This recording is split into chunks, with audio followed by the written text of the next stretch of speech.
क्या होती है अकाल मृत्यु और मरने के बाद हमारी आत्मा का क्या होता है? मृत्यु एक ऐसा सच है जिसे हम इंसान चाहकर भी नहीं टाल सकते।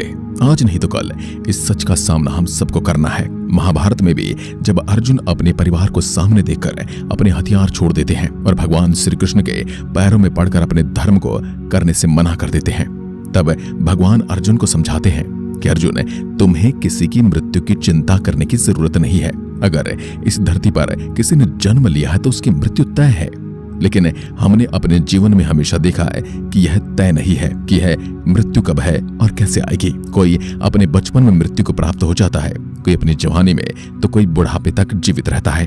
और ज्यादातर कम उम्र में मृत्यु को प्राप्त होने वालों के बारे में कहा जाता है कि वो अकाल मृत्यु को प्राप्त हुए हैं, क्योंकि हमारे वेदों में सभी मनुष्य की उम्र को 100 वर्ष तक बताया गया है।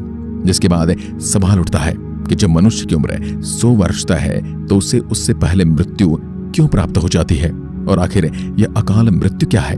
तो आज के इस वीडियो में हम जानेंगे गरुड़ पुराण के अनुसार अकाल मृत्यु क्या है, मनुष्य अकाल मृत्यु को क्यों प्राप्त होते हैं, अकाल मृत्यु के बाद आत्मा का जीवन कैसा होता है, और गरुड़ पुराण के अनुसार आत्महत्या को सबसे बड़ा पाप क्यों माना जाता है।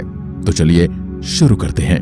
गरुड़ पुराण के अध्याय 7 में लिखा है कि जब कोई प्राणी भूख से तड़पकर पानी में डूबकर किसी हिंसक जानवर की हवा से या फिर जहरीले पदार्थ के सेवन से, इन सब से जब आत्मा निश्चित समय से पहले अपने शरीर को छोड़कर मृत्यु को प्राप्त हो जाती है तो उसे हम अकाल मृत्यु की श्रेणी में रखते हैं। इसके अलावा किसी दुर्घटना में या आत्महत्या को भी इसी श्रेणी में रखा जाता है। अगर कम शब्दों में कहूं तो अकाल मृत्यु के दौरान इंसान का शरीर उसकी आत्मा का साथ समय से पहले ही छोड़ देता है, जिसके बाद उसकी आत्मा को असहनीय कष्टों को झेलते हुए अपना बचा हुआ जीवन पृथ्वी पर ही काटना पड़ता है। और इस तरह की आत्माएं कई बार इस कष्ट को अपनी पूरी न हुई इच्छाओं के कारण अपने परिजनों को काफी कष्ट पहुंचाती हैं।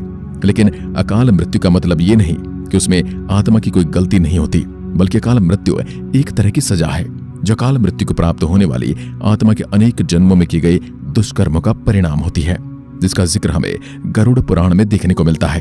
जहां एक प्रसंग में गरुड़ जी श्री भगवान हरि से एक प्रश्न पूछते हैं कि हरि, जब वेदों में मनुष्य की उम्र 100 साल निश्चित की गई है तो सभी मनुष्य अपनी पूरी उम्र क्यों नहीं पाते? आखिर क्यों उनको अकाल मृत्यु मिल जाती है?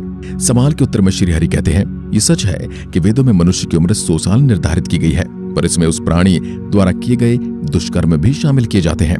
यानी हर इंसान की मृत्यु तभी होती है जब उसके पास धर्म कार्यों के लिए शक्ति नहीं होती या फिर उसका शरीर उसे धर्म कार्य करने की आज्ञा नहीं देता। इसके अलावा जब कोई इंसान अपनी इच्छा से धर्म कार्य छोड़ देता है तब भी पृथ्वी पर उसके जीवन की अवधि कम हो जाती है। देखा जाए तो इंसान को कर्म ही उसका धर्म होता है, यानी इंसान की मृत्यु तब होती है जब उसके पास अपने कर्मों को निभाने की इच्छा शक्ति खत्म हो जाती है। इसलिए भले ही इंसान को वेदों में 100 साल की उम्र दी गई है, लेकिन इंसान हमेशा अपने कर्मों से अपनी उम्र को खुद ही नष्ट कर देते हैं। इसका सबसे बड़ा कारण तो यह है कि इंसान को यह आभास ही नहीं है क्या धर्म है और क्या अधर्म। इसलिए उन्हें वेदों के जरिए धर्म और अधर्म में अंतर को समझकर धर्म के कार्य को करना होगा ताकि वह अपनी अकाल मृत्यु से बच सकें।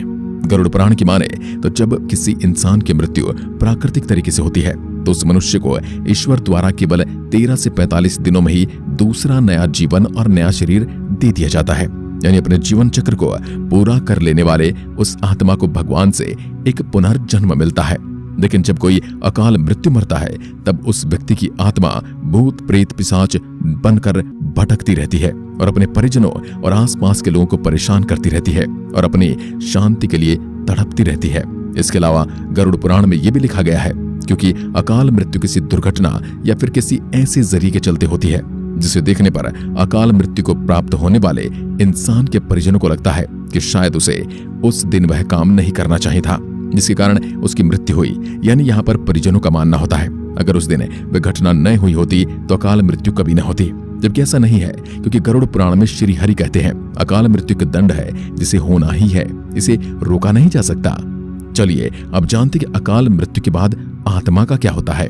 गरुड़ पुराण में भगवान श्री कृष्ण कहते हैं कि मनुष्य जीवन के 7 चक्र निश्चित हैं, क्योंकि अकाल मृत्यु को प्राप्त होने के कारण कई मनुष्य इस चक्र को पूरा नहीं कर पाते।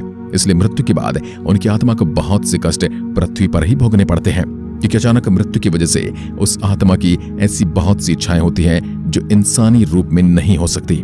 और अकाल मृत्यु के कारण अब उसके पास अपना इंसानी शरीर भी नहीं है। इसलिए आत्मा अपने मोह को पूरा करने के लिए बार बार जानबूझकर या फिर अनजाने में अपने परिजनों या दूसरे जीवित लोगों को कष्ट पहुंचाने लगती है और उसके जरिए अपनी मांगों को पूरा करने का प्रयास करने लगती है।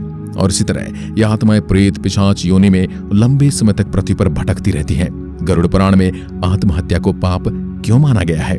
जैसा कि मैंने अभी आपको थोड़ी देर पहले बताया था कि गरुड़ पुराण में अकाल मृत्यु के कई कारण हैं, जिनमें से एक आत्महत्या भी है। ये एक तरह का अपराध है जिसे गरुड़ पुराण के अनुसार अकाल मृत्यु में भी सबसे निचले दर्जे पर रखा जाता है, क्योंकि गरुड़ पुराण में भगवान श्री कृष्ण कहते हैं, आत्महत्या का अर्थ है आप ईश्वर द्वारा दिए गए जीवन का निरादर और अपमान कर रहे हैं। वो कहते हैं आत्महत्या करने वाले मनुष्य की आत्मा पृथ्वीलोक पर तब तक भटकती रहती है जब तक पृथ्वीलोक पर उसका जीवन चक्र पूरा ना हो जाए।